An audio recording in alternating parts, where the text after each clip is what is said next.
НАСАның Артемида 1 ай миссиясы жабдықтарының жасалу барысымен танысыңыздар. Миссия Орион ғарыш кемесі мен Space Launch System зымыранынан тұрады. Орион кемесінің бөліктері: апаттық құтқару жүйесі,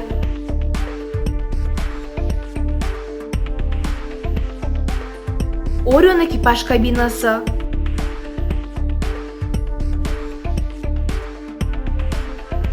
Еуропалық қызметтік модуль. СЛС зымыраны бөліктері: Орион кемесін жалғастырғыш,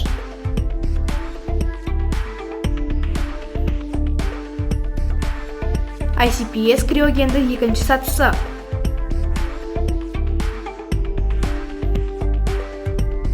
тасығыш зымыран сатысын жалғастырғыш,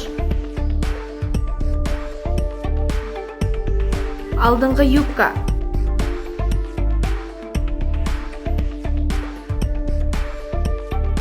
сұйық оттегі багы,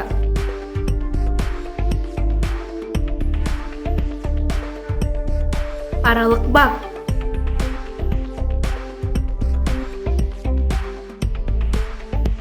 сұйық сутегі багы,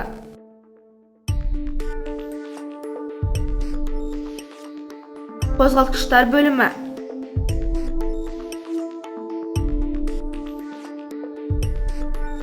RS-25 қозғалтқыштары,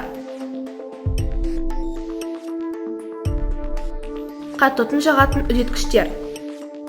СЛС пен Орион жобалау және өндіріс кезеңдерінен сынақ жинау және құрастыру кезеңдеріне өтті.